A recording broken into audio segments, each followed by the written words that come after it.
Hello అండి, ఎలా ఉన్నారు అందరూ? నేను బాగున్నానండి. మీరు బాగున్నారా? Welcome to our channel Suni world అండి. ఈరోజు మా ఇంట్లో చెనిక్కాయల చట్నీ అండి. అదే అండి, పల్లీల చట్నీ. మేమైతే రోట్లో దంచుకుంటామండి. ఏ చట్నీ అయినా మీరు కూడా అలాగే రోట్లో చేసుకోండి, బాగుంటుంది. మిక్సీకి అయితే అంత టేస్ట్ అనిపించదండి, మెత్తగా అయిపోతుంది కదా. అందుకని మీరు కూడా రోట్లో ట్రై చేయండి, బాగుంటుంది.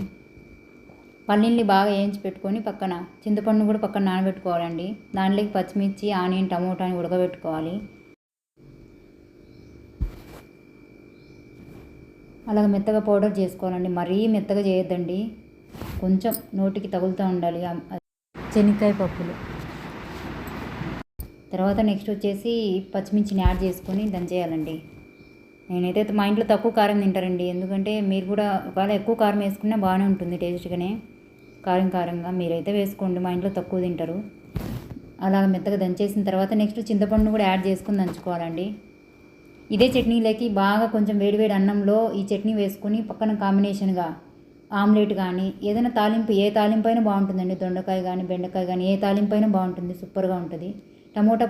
టమోటా ఆనియన్ని యాడ్ చేసుకోవాలండి. తర్వాత నెక్స్ట్ కల్లుప్పు వేసుకోవాలండి. మా ఇంట్లో కల్లుప్పు లేదని చెప్పి సాల్ట్ వేసానండి, మీరైతే కల్లుప్పు వేసుకోండి, బాగుంటుంది.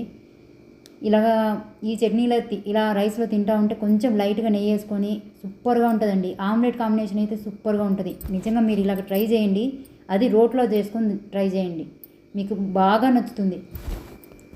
మెత్తగా బాగా చేసుకోండి, అలాగా పరగ తింటూ ఉంటే ఆనియన్, టమోటా అనేది లైట్గా నోటికి తగులుతూ ఉండాలండి, రైస్లో బాగుంటుంది. మీకు ఈ వీడియో నచ్చితే ప్లీజ్ లైక్ చేయండి, షేర్ చేయండి, సబ్స్క్రైబ్ చేసుకోండి సున్నీ వరల్డ్ యూట్యూబ్ ఛానల్ని.